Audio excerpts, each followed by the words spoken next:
move out. Why? What did I really do wrong? Now that I think of it, Ted only slept with me because you couldn't give him what he wants. I couldn't give him what he wanted because I'm not a prostitute. I was saving myself for the right time. Plus? I am saving myself. Emma, it's college. We're not all as prude as you. I definitely wasn't holding him back. I said it already. I don't want Ted anymore. You can keep him. But this dormitory, as long as I'm here, you need to leave. You move out then. My parents already paid for the semester, and as far as I'm concerned, you are the one struggling to tutor to pay your dues. Okay. But you're gonna regret it. Emma stood, facing the devastating betrayal that had rocked her world. If she hadn't walked in on them cheating on her yesterday, her drunken night of debauchery could have been avoided. Emma thought that this only happened in vulgar novels. One of them was her boyfriend.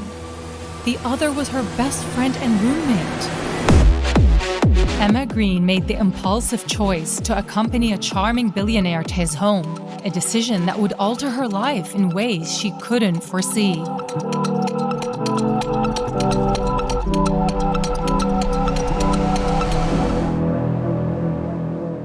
As she woke up, her surroundings revealed a dimly lit, opulent room. Panic set in when she discovered her nudity and searched the room frantically for her clothing. At her feet, she noticed a pair of men's briefs, and her heart sank when she spotted red stains on the sheets. It was the final, damning evidence of a night she couldn't fully recall. This was not a dream. This had happened. She lost her virginity.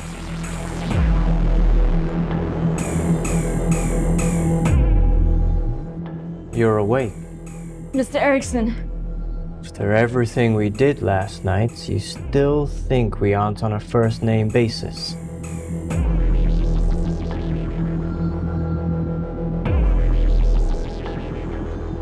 You should take a shower. The water pressure's excellent. No thanks. I need to leave. Emma wrestled with the fractured fragments of her memory, attempting to reconstruct the blurry aftermath of her reckless drinking. In the moment of haste, she slid beneath the cool sheets. Her hands clawed at the scattered remnants of her attire strewn across, each article of clothing a potential witness to the night's debauchery.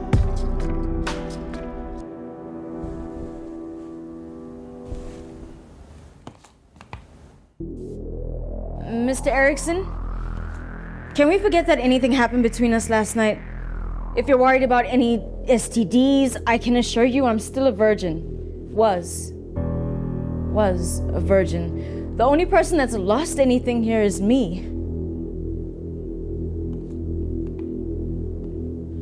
Rest assured, I have no reason to believe you have any diseases.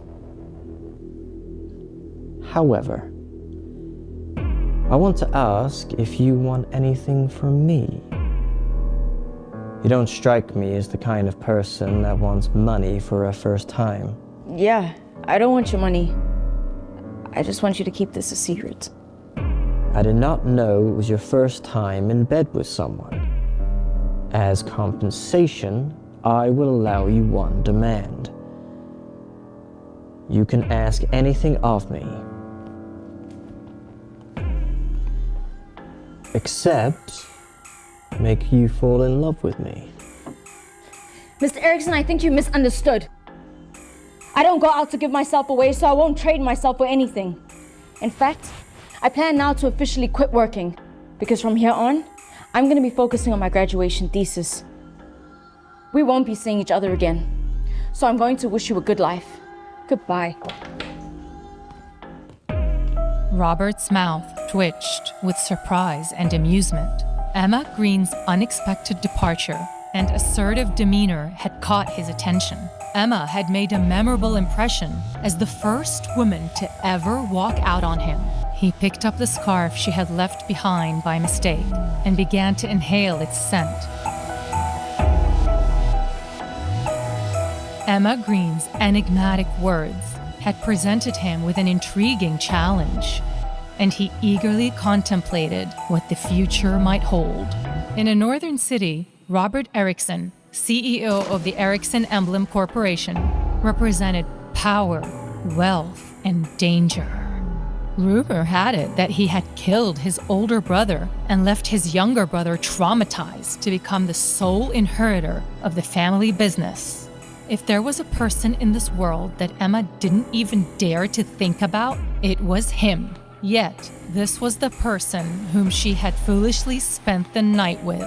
The person looked like a seductive god.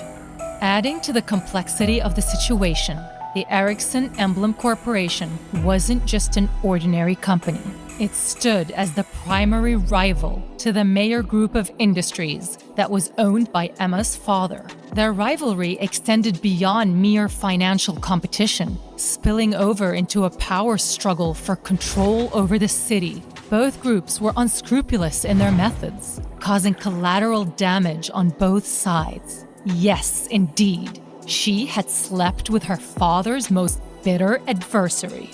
Emma! Emma, stop! Emma, listen to me, please! Emma, are you all right? What are you doing walking around in this neighborhood? Like either of you care. Please, Kristen, save me from the nice girl next door talk. I'm sorry. Okay, it's my fault. I'm the one that seduced Ted. If you want to blame anyone, blame me.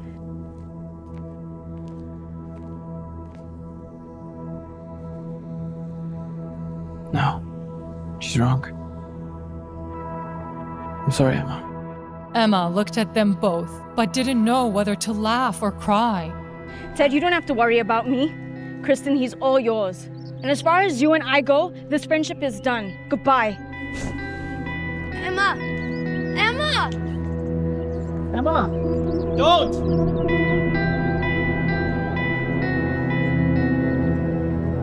A black Cadillac turns into the road, heading towards Emma.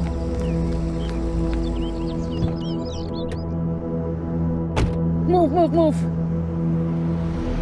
Emma, don't! Emma! No! It turned out to be Robert. However, by that point, it was already too late. Once again, she had acted impulsively, only to regret it afterward. Without hesitation, she followed through with her rash decision, leaving Ted and Kristen standing there. Are you stalking me now? Take me to Elm Road or I'll sue you for being a perv. Do as this lady says.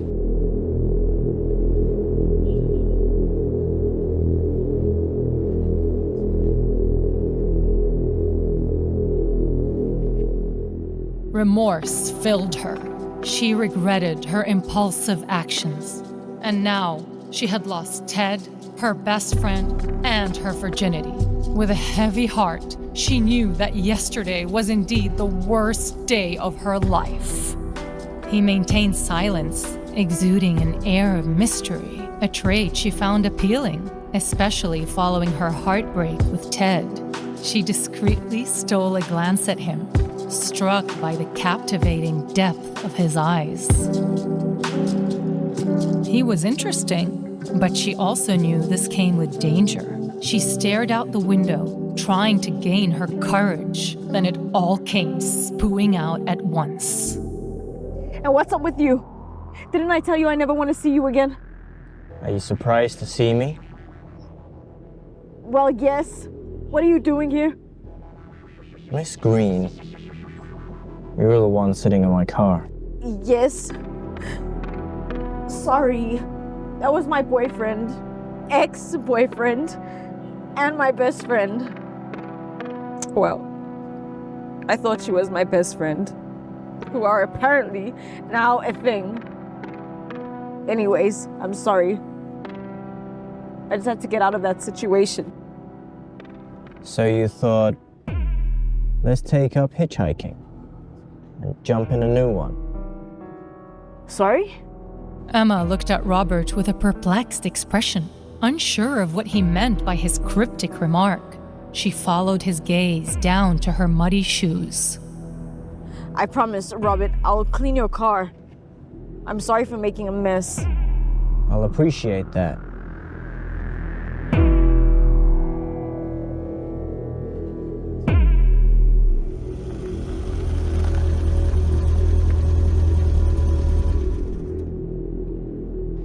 You should be more careful. Someone dangerous might pick you up. Although his words made sense, Emma felt like there was something more to how he meant them. Something felt wrong with what he said. Okay. Take care. Even after Emma left the car, he couldn't shake the seductive memories of their passionate night.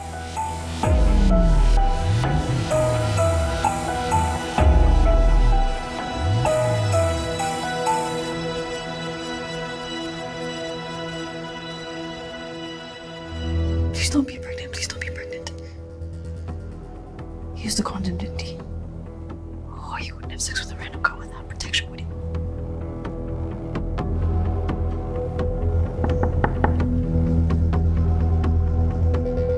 Okay, Miss Green, your test results are ready. You can put your clothes back on for now. You can also meet me in the waiting room.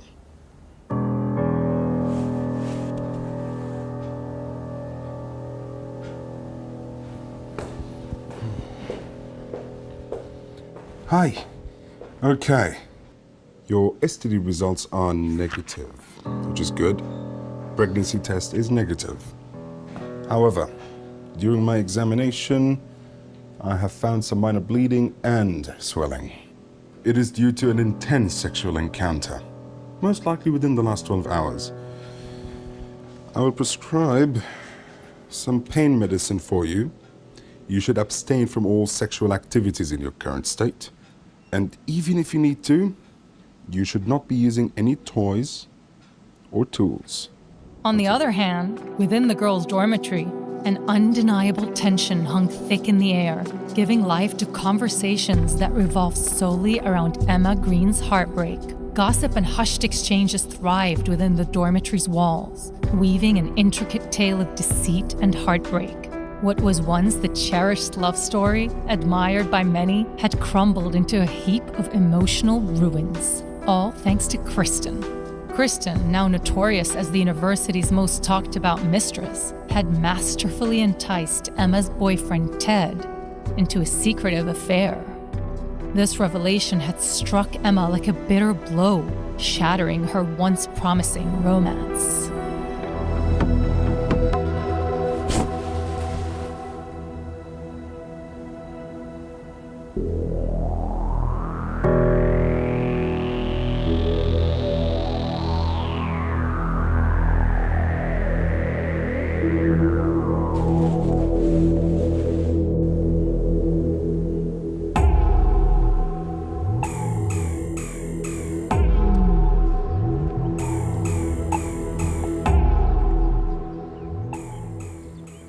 How was the doctor's visit?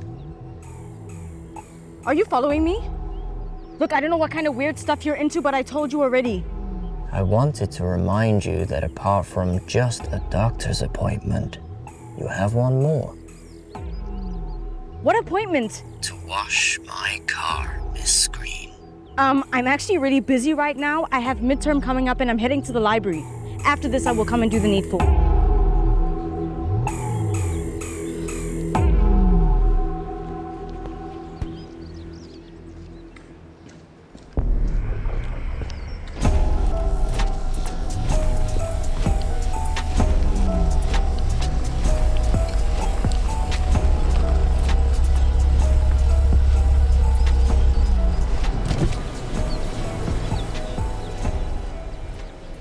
Mr. Erickson, what are you doing here? Get in the car, Emma. She wasn't sure what made her get in. There was something about him that made you feel you needed to do what he said. When she saw the corner of his lips curl up, there was a hint of evil in his smile.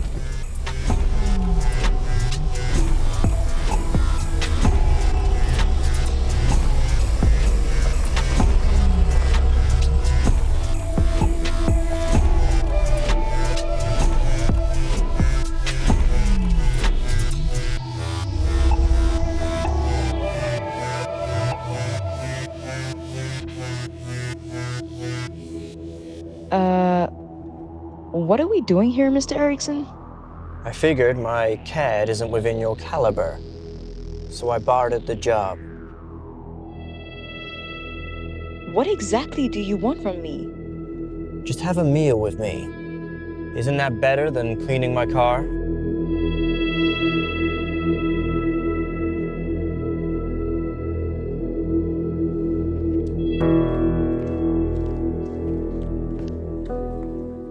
Today's task is to laugh and eat. Don't talk nonsense. Emma found out that they would not be eating alone. They had company, a woman. Hello, Robert. And you are... This is Samuel's tutor. Her name is Miss Green. Hello. I'm Jennifer Walt. Well, I used to be Samuel's tutor. I resigned to focus on my thesis. Hi, Miss Walt. I was afraid I was disturbing you and your other commitments. You're not, but I had to bring Miss Green here because I made an appointment with her first. You don't mind, do you? Of course not. The more the merrier. I just hope Miss Green doesn't mind that I already ordered food according to what you like. It's just that I don't know what Miss Green likes. I'll just ask someone to come with the menu. No need, Miss Walt. I'm not picky. She isn't picky about food. What I like, she likes to eat. That's good. Miss Green will have more to eat later.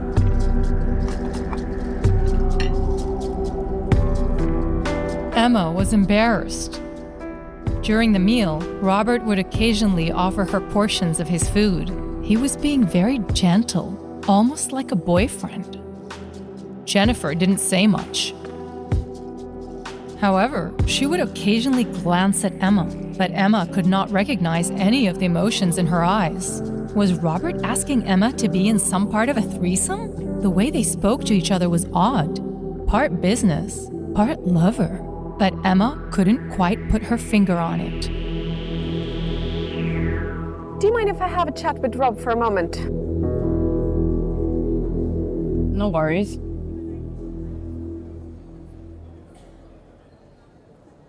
Shall we go for a walk?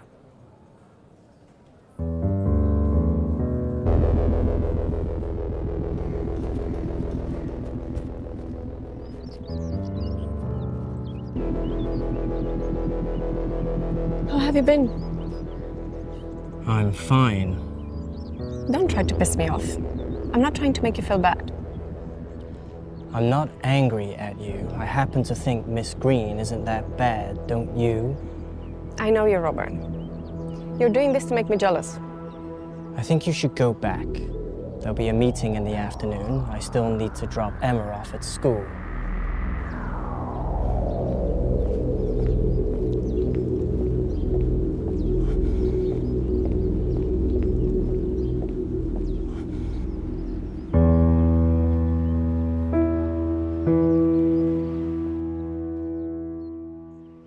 What are you laughing at? You like Miss Walt. Wait, you brought me here to provoke her on purpose, didn't you? You didn't really have to do that. She obviously has some strong feelings for you as well. You don't know what you're talking about. I suggest you refrain from speaking to me out of your place in the future. Emma watched him with confusion. In the future, they would never see each other again. And what was her place with Robert? If Ted was any kind of an example, she did not want to repeat the same mistake. Of course, with Robert, she might be overthinking. Knowing that he had someone he cared for, she actually felt much more relaxed. Get in the car. I'll take you back to school. No thanks, I'll take the bus.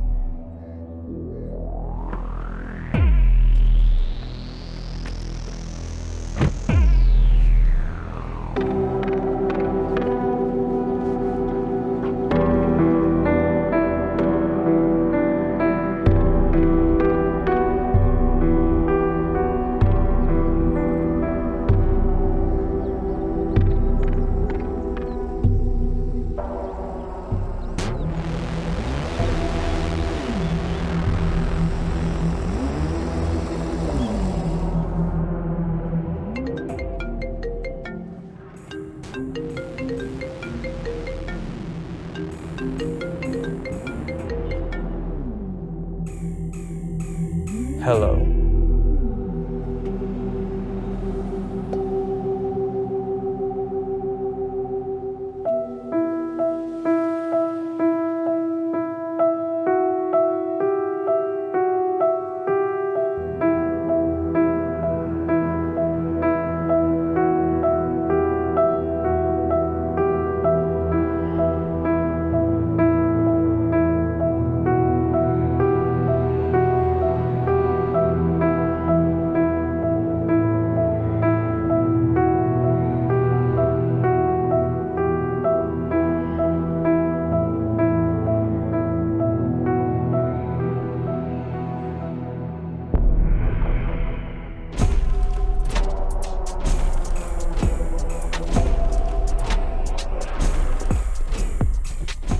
We really have to stop meeting like this. It's starting to creep me out.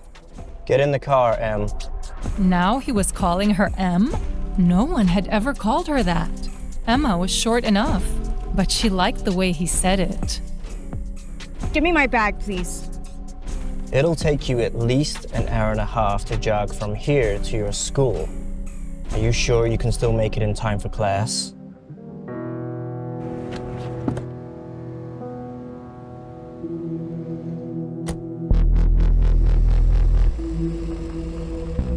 Someone called you just now.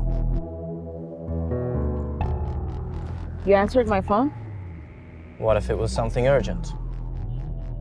What did he say? He just asked who I was and where you were. So, how did you answer? Is it important? This is my phone. You answered it without my permission. I have every right to know the subject of conversation. I said I'm your extortion target. Your bag was in my car. So, you're a boyfriend, right? Ex-boyfriend. Did you guys fight? That has nothing to do with you, Mr. Erickson.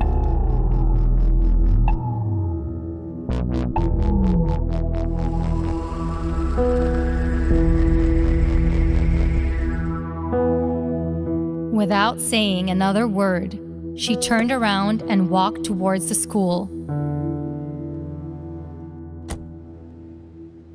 But not long after she walked, nearby, someone shouted, Emma! Jack! As Robert observed the car parked across from him, his face turned pale with surprise. Was that Jack Mayer, the eldest son of the Mayer family? It seemed that he had greatly underestimated Emma Green. You said you'd be gone for 2 months. Yeah, Dad broke his leg a few days ago, so I came back early. Do you want me to take you to go see him? You still can't forgive him. How can I? Besides, I know my place. Emma, don't be like that. I've never treated you like an outsider. I know. So, is that, Erickson? Yeah, in that car. Robert. And how do you know him? I'm his brother's tutor. So, you're still working. What about that card I gave you? Emma, that's not the mayor's family's money. That's me giving a gift to my sister. Yeah, but you still have the mayor's surname. Emma, stop being so stubborn. I feel bad for you. Don't. I really like my life right now. Well, at least promise me you'll stay away from Robert Erickson. He's very dangerous. I know, I'm not stupid. Brother, I'm running late. I really have to go. All right. Let me take you out for dinner tonight. I'll pick you up. Send me the address. I'll see you later. Okay. Robert Erickson was not someone who would just drop Emma off at school to be a good guy. What was his agenda? Could it be possible that he had stumbled upon some crucial information? A revelation that could potentially unravel secrets and hidden truths? As the wheels of speculation spun in Jack's mind, he couldn't help but wonder if Robert's actions held a deeper purpose.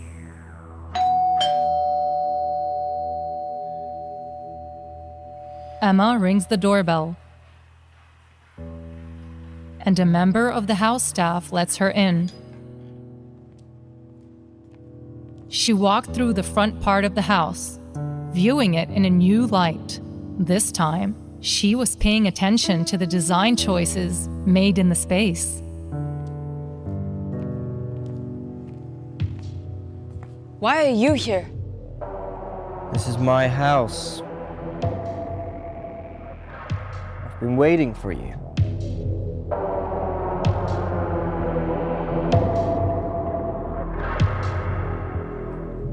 Waiting for me?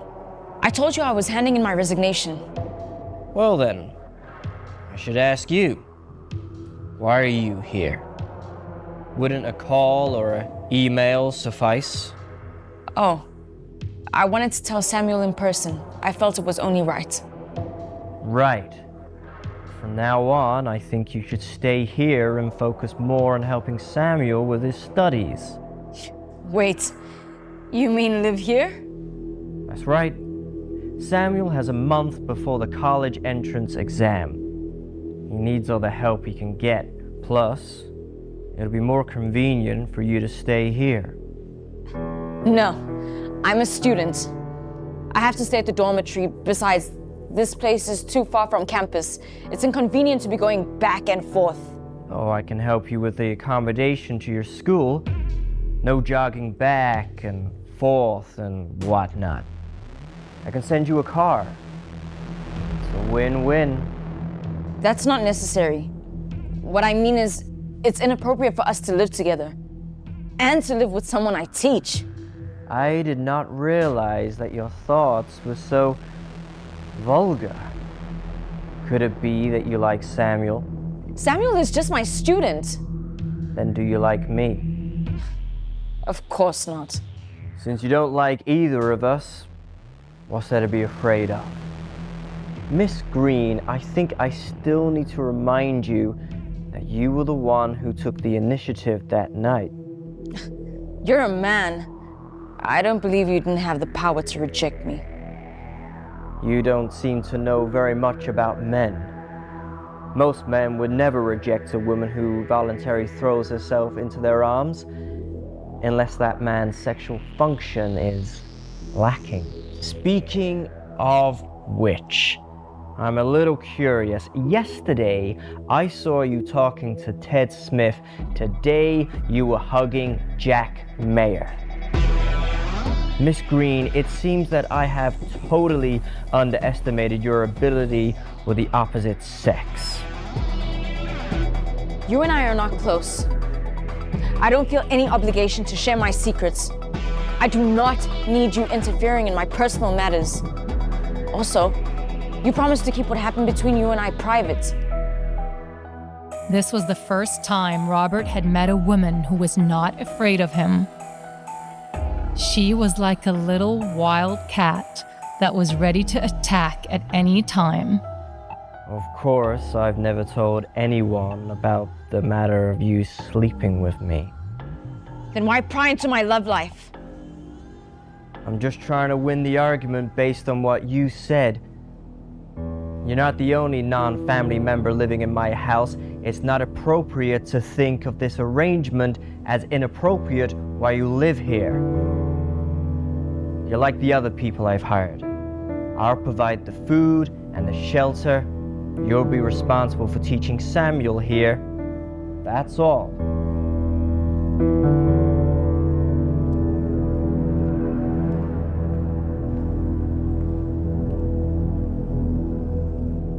Miss Green's living arrangements have been negotiated.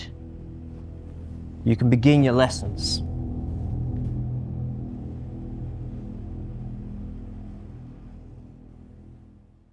Emma was speechless. Who did he negotiate with? It was him who made the decision. However, if she really thought about it, this could also be a good idea. She had planned on moving out of the dormitory anyway. It would get her away from Kristen for good. She could use the next month to find a new house to live in. After she finished her tutoring session with Samuel, she rushed to the restaurant.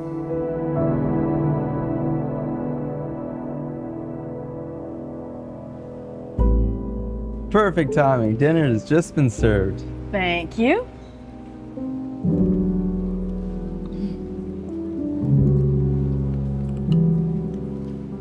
Eat slowly. It's not like anybody's gonna snatch her from you.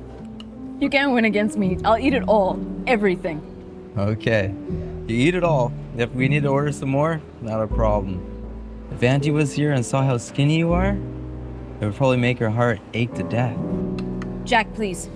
Okay, please, just eat.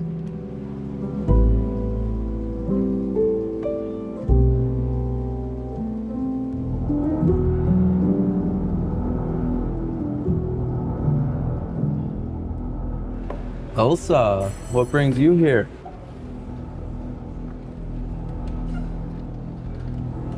Why are you like this? You came from overseas and you didn't even come to visit your actual sister.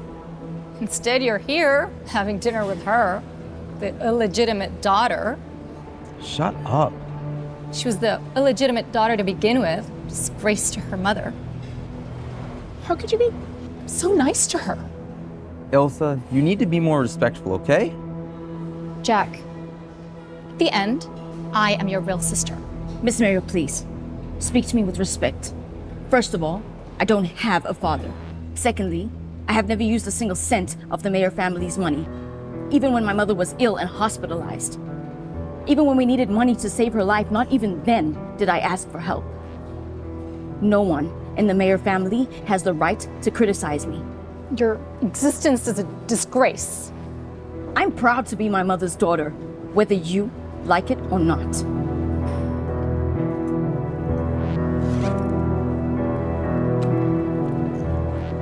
Emma, please. Elsa, she's... Brother, don't speak anymore. Save some dignity for me. I'll leave first. Call me if you need anything.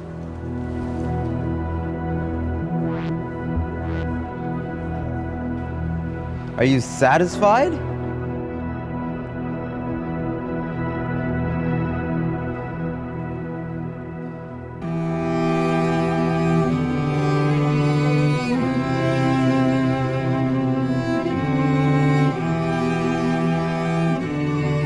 Oh, Mom, I miss you so much.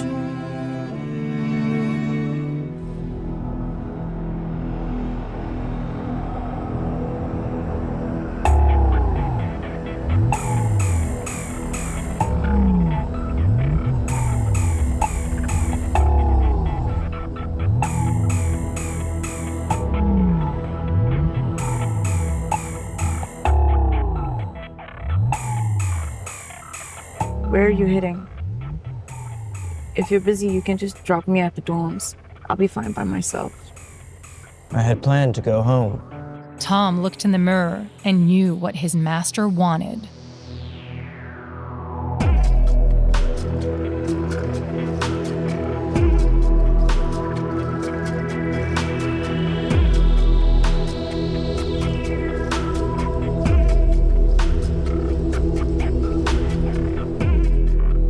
Mr. Erickson, Miss Green's room has been arranged. It is on the first floor of Samuel's residence. Samuel is studying for his college entrance exam. Wouldn't it distract him to have Miss Green staying there? Oh, yes. Arrange it with me. We can put her up for the month. Yes, sir.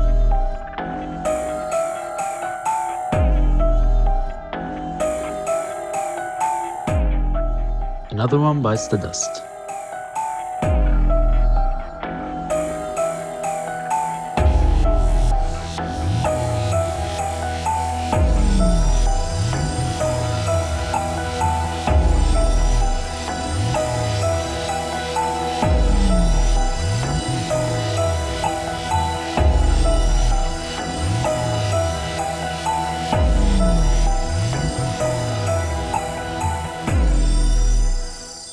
Hi guys, Emma here. Listen to full episodes of Cupid's Curse exclusively on the Pocket FM app. Click the link in the description or simply search Pocket FM on Play Store or App Store to install now.